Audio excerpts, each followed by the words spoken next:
Tingnan nyo mga pod yung katapat ko. Diretso lang yung air supply niya. 1, 2, 3, 4. Putik na yan. Pag tinamaan ko yan, GG yan mga perdi. Okay, let's go. Tamahan natin.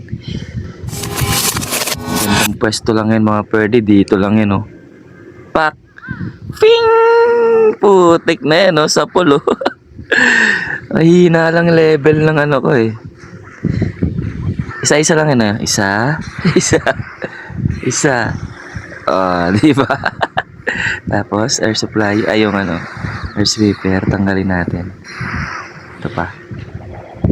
Oh, di ba? Ang daming nagamit ng Ang daming nagamit yung lightning kasi nga diretso yung niya eh. Air supply niya eh. Tag-isa lang nagamit eh. Ganun ako kalupit pumana. Di ba? Panis.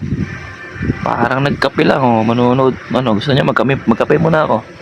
Kape lang muna ako. Wala namang igil altiririt eh.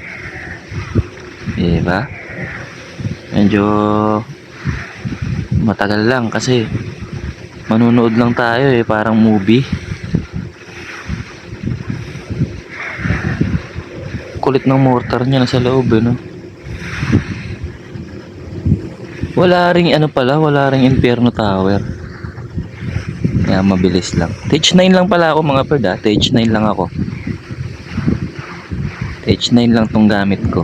Tingnan nyo yung level 11 lang oh. Tapos 8. Diba? Tapos stage 11 yung katapat ko. Paano? Diretso kasi yung niya, air supply. Parang sinadya niya eh.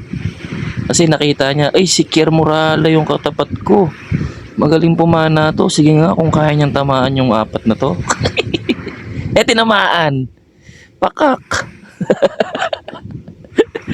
Ganun ako kalupit mga perdi, no? Tamang lapag lang.